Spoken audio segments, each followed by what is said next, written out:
Okay, ladies and gentlemen, welcome to the Experience Japan exhibition here at the Royal Society. We're delighted that you're all here to join us for this exhibition today. My name's Hal Parker. I work for the British Council, based in Tokyo. And the British Council, together with Keio University, we're hosting this event together here today. And I'm delighted to say this is the 6th year of the Experience Japan exhibition. Have any of you been to previous editions of this exhibition? No? You're all here for a few of you. Okay, so yeah, it's the 6th year, and this event really has gone from strength to strength over the last 5 years. We've had more than 2,500 visitors over the last 5 years, and I'm delighted to say that this year we once again had more than 900 pre-registrants, which is fantastic, and I think testament to the growing interest in study, work and research opportunities in Japan amongst people in the UK. So the drive to internationalise in Japan from both the government and industry continues apace, and this is obviously great news for everybody here today, because it means that more and more universities are offering more and more courses, a variety of courses that are delivered entirely in English. Both long and short-term courses. It also means that companies are hiring more and more foreign staff, and in some cases even those who have limited or no Japanese ability. So there really are more opportunities than ever before for studying and working and conducting research in Japan. And the aim of today's event is to introduce these opportunities to you. So just before we get started, I'd just like to let you know that I think many of you would have probably been upstairs to the university booths, but we've got 15 institutions taking part today. They're here to introduce their courses to you. And we also have a variety of funding bodies, so the Daiwa Anglo-Japanese Foundation, the Embassy of Japan in the UK, Japan Foundation, JSPS, I think that's all of them. Yes, and they're all upstairs as well. So if you would like to find out more about funding opportunities in Japan, I really encourage you to go around those booths. And down here, we have a program. You've probably all got this program, but this is the dining room. So we've got seminars happening down here throughout the afternoon, but also the Cone Centre, which is on the ground floor. We're also running seminars there as well. The first two seminars today will be repeated in the Cone Centre later this afternoon. Okay, so if you want to hear more from us, you can view the same seminar twice if you like. Okay, so first seminar in here today is on studying in Japan, the basics. As I said, it's repeated at 2:30 in the Cohen Centre. And in this seminar, I'd like to introduce the various long and short-term study opportunities available to you in Japan. And after that, I'll move on to more general information on academic life, student accommodation, social life, tuition fees, living costs, scholarships and funding. And finally, if we have enough time, I'll do a quick trip around Japan and introduce some of the various regions in Japan. Okay, so short-term programs. So if you'd like to study in Japan, but you're not sure if you want to commit to studying a full-time undergraduate or postgraduate degree, one of the best ways to get a taste of Japan, of studying and living in Japan, is through a short-term program. These are offered by most universities. All of the universities upstairs here today offer these programs. And these courses are generally aimed at current college or university students, but many institutions also accept working professionals who have a strong interest in Japan. And in most cases, these courses are between 2 and 6 weeks in length. Generally, they're 3 weeks tends to be the norm, but some are 2, some are 6. And they're most often held in the summer or the winter holidays. So if you're a university student in the UK, you can fit one of these programs into your summer holiday. Some courses will focus on a single topic, so for example, Japanese business or Japanese law, but in most cases you'll choose 2 or 3 modules from a range of choices, including Japanese language, arts, anime, manga, fashion, etc. And these programs are kind of like mini Japanese studies or Asian studies programs. So if you're thinking about doing a Japanese studies degree, either here in the UK or in Japan, they're a great way of getting a taster for what a Japanese studies degree is like. And these programs often incorporate hands-on experience. So, for example, if you take a module in Japanese art, then there might be museum visits as part of the course. Likewise, if you did a module in Japanese management, there might be visits to Japanese companies. And most courses also include cultural elements. So you'll have the chance, for example, to take part in the traditional Japanese festival, or to do a Japanese tea ceremony, taiko drumming lessons, see a kabuki performance, that kind of thing. Tuition fees. Tuition fees vary from university to university and also by the length of the course, but a 2 to 3 week course is usually about 200,000 yen, so about £1,500, but this includes accommodation. And in terms of application, you generally need to apply between 2 and 6 months in advance to enroll on one of these short-term programs. Now, to find out more, I really encourage you to visit the institution booths today, or if they're really busy and you can't get to the institution you wanted to talk to, then do check their websites, because they all have lots of information in English on these short-term programs. And at 10 minutes past 3, we have a session dedicated to short-term study opportunities in Japan. So 4 institutions that are here today will be presenting on the programs that they offer. So if you are interested in short-term programs, I do encourage you to take part in this seminar. Okay, other short or mid-term options. Student exchange programs are another short-term study option for you. So if you're a university student and your university has an inter-university exchange agreement with a Japanese institution, you can study at the partner institution through one of these student exchange programs. So these programs are generally for 1, 2, or 3 semesters in length. And in many cases, these programs are credit-bearing. So that means that the course that you do in Japan, the credits that you get in Japan, you can bring back to your home institution and be counted as part of your degree back in the UK. And also, inter-university agreements often extend to tuition fees. And if that is the case, that means you wouldn't have to pay tuition fees to the Japanese institution as well.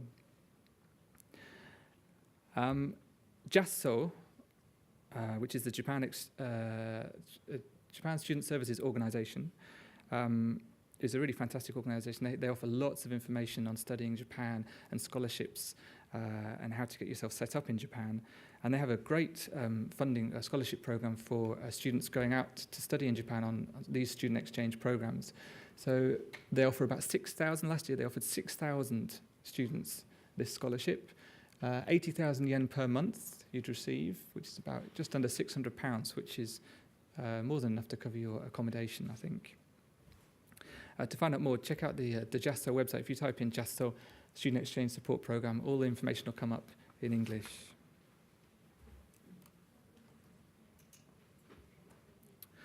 Okay, other short or mid-term options. So another way of getting out to Japan is to enroll in a Japanese studies degree program here in the UK. So these degrees are in most cases 4 years in length, with either the 2nd or the 3rd year spent at a partner institution in Japan. It's usually the 3rd year. And an undergraduate Japanese studies degree includes quite intensive Japanese language study, along with selective modules in, for example, Japanese history, culture, politics, economics, art history, manga, anime, that kind of thing. And a lot of UK universities offer Japanese studies at undergraduate level. I think there's between 12 and 15 universities in the UK offer full Japanese studies programs. But there are a lot more institutions that also offer Japanese as an elective or as a second subject. So you could do a dual degree in, for example, economics and Japanese as well. And the Japan Foundation, who are here today, have a list of the universities that offer Japanese studies programs. So I really encourage you to go up to the Japan Foundation booth and get that from them. Now, if you are interested in a Japanese studies degree, some of you may have seen this website before, but it's a really fantastic website put together by the British Association for Japanese Studies. And it's basically aimed at people who are interested in furthering their interest in Japan by studying on a Japanese studies program. And it's got lots of videos on there about studying Japan, learning Japanese, study abroad programs, and how to use your Japanese studies degree in your career. And some videos with alumni on there as well, which are really well worth watching. So I really encourage you to have a look at that. Okay, long-term programs. So this is undergraduate, postgraduate, full-time degrees in Japan. So generally in Japan, undergraduate degrees will take 4 years, and a master's degree is usually 2 years in Japan. And another key difference with the UK is that the academic year runs from April through to March. So if you're thinking of going straight into a course after graduating from a UK institution, it's important to bear in mind that you might have a 6-month gap between finishing your degree here and then enrolling on a degree program in Japan. But at the same time, most Japanese institutions also accept international students in September, October time as well. So just check their websites to see if they do have a dual intake. Now, if you'd like to take a degree entirely in Japanese, you'll need to have at least level N2 of the Japanese language proficiency test. So the JLPT runs from level 5, which is the first level, right up to level 1. And to do a degree in Japanese in Japan, you'd need at least level 2. And to get to level 2 of the JLPT, you probably need about 2 years full-time study of the Japanese language to get to that level. Some universities might require level 1 of the JLPT, and so to get from level 2 to 1, you'd probably need at least another 6 months full-time study. So if you'd like to do a degree in Japanese, you need to factor in about 2.5 years of full-time Japanese language study as well into your schedule. Obviously, if you're fluent or you're near fluent in Japanese, you'll have a much wider range of courses open to you. But even if you don't speak a single word of Japanese, there are lots of courses offered by Japanese institutions that are conducted entirely in English. And as I said, all of the institutions here today, indeed a growing number of institutions across Japan, offer these programs. There's a lot of government funding going into developing these programs and introducing them in Japan, because Japan's very keen to get international students. They're trying to double the number of international students studying in Japan by 2020. It's about 180,000 at the moment, and they're aiming for 300,000 by 2020. Okay, and yes, so all the courses that are taught in English are listed on JASO, Japan Student Services Organization's website. So I had a look yesterday, and at undergraduate level, there are about 70 courses in total offered across Japan at undergraduate level that are taught entirely in English. But at postgraduate level, there's more than 300 offered now. So it's a lot of courses, and it's growing every year. And they're in all the sciences and humanities, offered in all the sciences and humanities. I also encourage you to check out the Global 30 website. Global 30 was a program that the Japanese government introduced in 2009 to, it was like a funding program to internationalize Japanese universities. And initially there were 30 universities were going to be selected, but in the end it was just 13. But these 13 universities, some of them are here today, got government funding to introduce courses in English. And they also produced a really good website which has search functions, so you can search courses on there. And it's got lots of information on scholarships and how to apply. So yeah, I really recommend checking out the Global 30 website as well.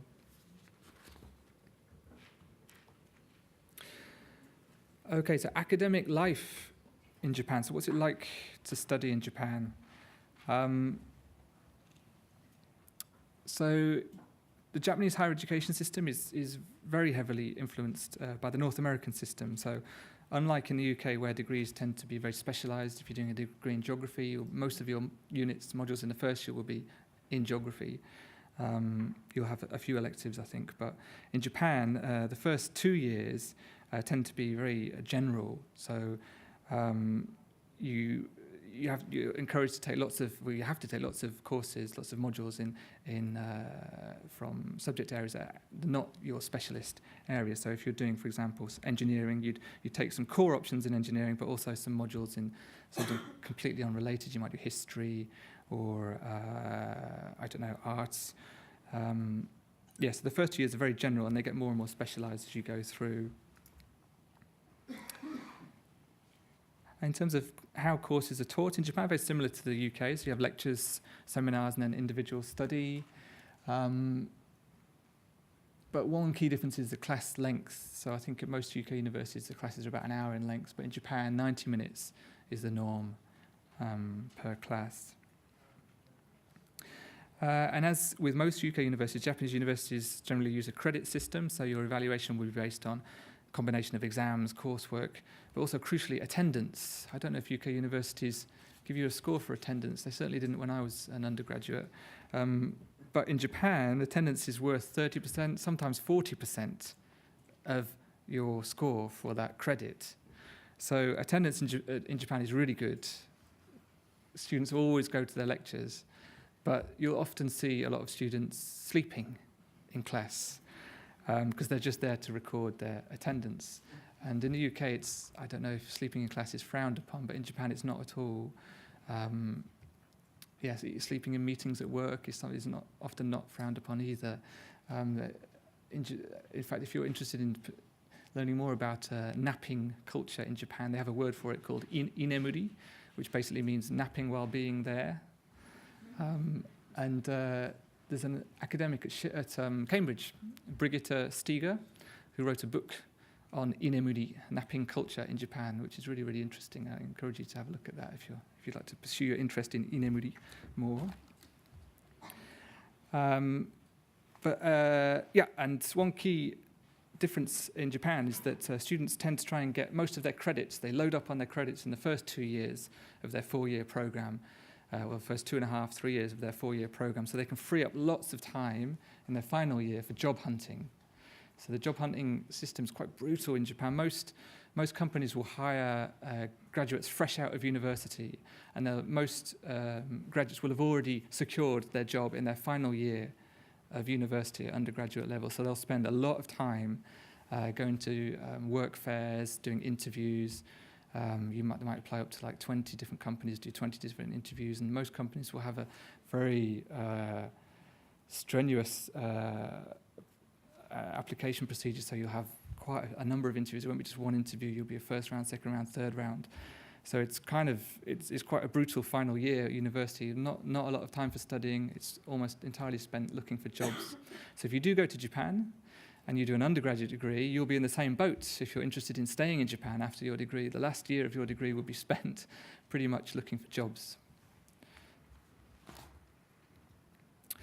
Okay, accommodation. So university accommodation is, in most cases, provided for international students for at least the first year of study. And this will be university-owned accommodation or private accommodation that's leased to the university. And these will be fully furnished private rooms, often with shared kitchen space and a lounge area, as you can see in these photos. This is from Keio University. There's always a great atmosphere in these halls of residence, like there is in the UK, and staying in a dormitory is a great way to make friends, and with both Japanese and international students. If you do decide to study in Japan and your university doesn't provide accommodation, they will help you with finding accommodation. Student support is really good in Japan. And they'll introduce trustworthy landlords. They'll have a list of landlords that they work with. But you need to know that renting private accommodation tends to be more complicated in Japan. It's not an easy process. You need a guarantor, which the university will usually be a guarantor for you, so that's not a problem. But the initial costs are quite high. You'll usually need to pay 4 months' rent up front. So 2 months' rent will be your actual rent. 1 month will be your deposit, and you usually get most of that back, although they often take off a couple of £100 for cleaning your room out of that deposit. And then 1 more month's rent for key money. And key money is basically a thank you to the landlord for letting you stay there. So you're just giving them a month's rent, which won't come back. So the initial costs can be quite high if you're staying in private accommodation in Japan. But another option is to live in a share house. Now, share houses, as they call them in Japan, have become really, really popular among young people. And they're often in these quite designer apartments, quite similar to this. The architecture is quite simple, minimalist. And it's a lot easier to get set up in one of these places. The contracts are usually on a month-to-month basis, so you don't have to pay 4 months up front. It's usually 1 month, maybe 2 months, one of which is a deposit. And you can leave very easily if you don't like it and want to move to a different share house. And they might be a lot cheaper as well to stay in a share house than in a private accommodation by yourself. Okay, social life at Japanese university. So I won't go into too much detail on this because later this afternoon we have 3 UK alumni of Japanese universities who are going to talk about their experiences of studying in Japan, and they'll go into more detail about social life at Japanese universities, but I just wanted to mention a couple of things. So clubs and circles, as they call them in Japan, are very common at Japanese universities. There are literally hundreds of different clubs and circles that you can join. There's a key distinction between the two is that clubs tend to be more serious. They'll have very strict practice schedules. They're quite regimented. You'll often be expected to practice every day after your study and also on the weekends as well. And they'll also take part in intercollegiate competitions, so quite serious. Circles are much more relaxed. They might meet up once or twice a week to practice if it's a sports club or if it's a different kind of group. And they'll have lots of nomikais. Nomikais are basically drinking parties. So it's obviously like in the UK, drinking parties are a big part of student life in Japan. So circles, if you like to have a more relaxed experience, circles are probably better than clubs. Okay, tuition fees.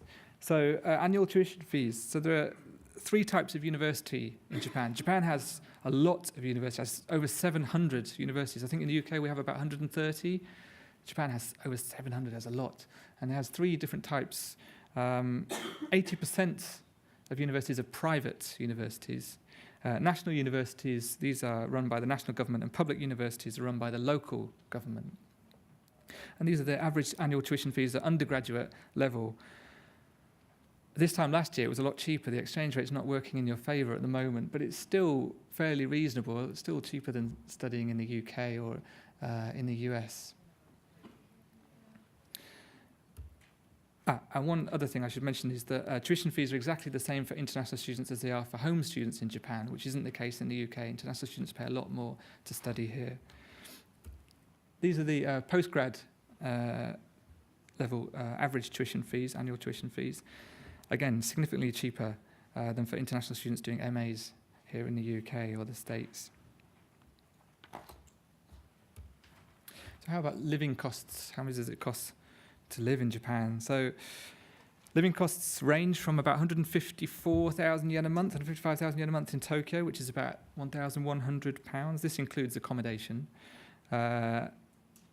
And to about 114,000 yen in Hokkaido, the North Island. Also Kyushu is about the same, 114,000 yen. Northern Honshu, so Tohoku area, is about the same, 114,000 yen. But the average is 138,000 yen a month, so about £1,000 a month. But if you're a full-time student in Japan, you can work. You can work up to 28 hours a week.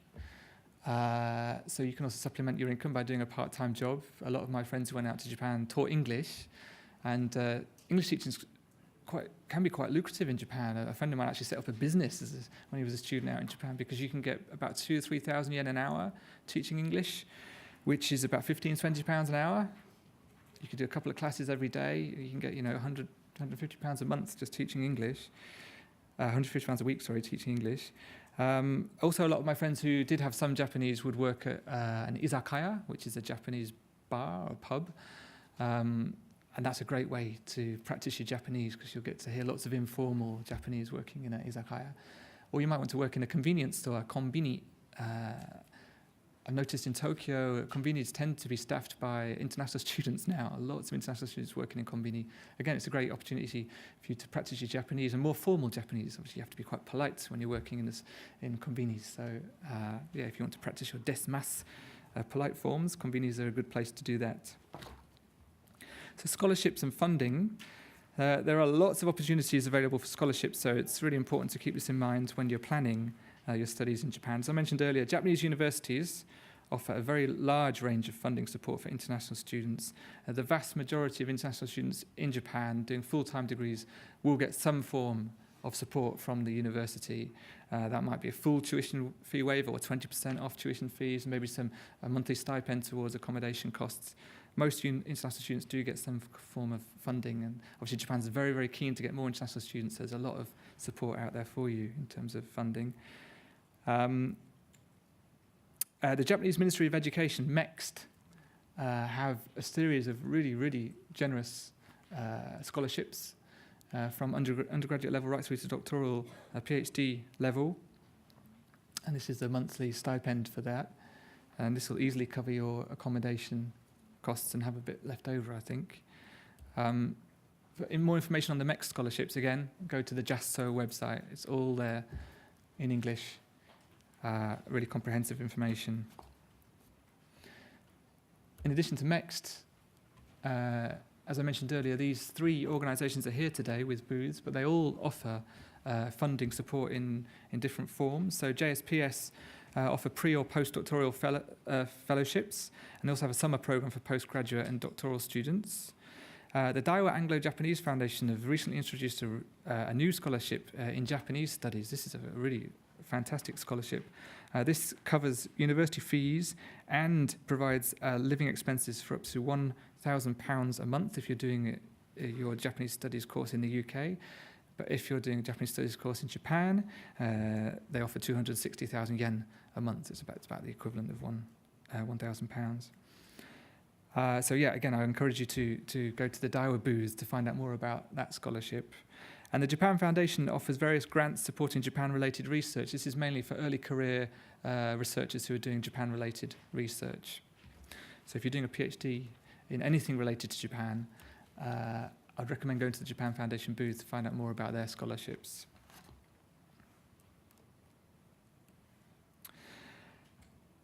Okay, so when you're looking for universities and courses in Japan, it's really important to think about where you'd like to study in Japan.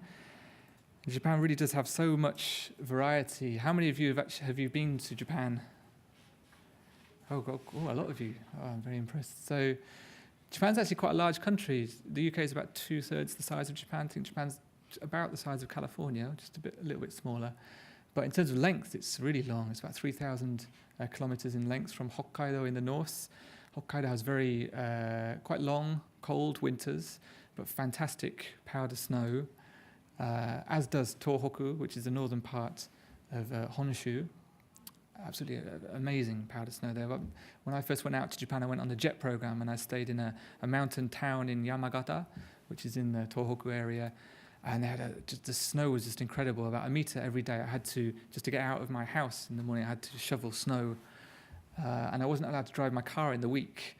So I could only drive it on the weekend. It was just a weird rule on the JET program. So my car would I would lose my car because the snow would just cover it. I couldn't find my car to dig the snow out, to get out from the snow at the weekend just to drive. And also skiing, obviously, is huge in Japan. And like in the UK, we have, I think at primary school, I used to go to swimming lessons every week. In Japan, they go for skiing lessons, so they'll spend the afternoon skiing. They go to the local ski slope and learn how to ski. It's fantastic. And as you go through Japan, obviously you've got the metropolises of Tokyo and then Osaka in the Kansai region, which are both very distinct, very different from each other, and proudly different from each other. And then you move through to Kyushu, which is so beautiful. The east coast of Kyushu is Oita, Miyazaki is just really, really beautiful.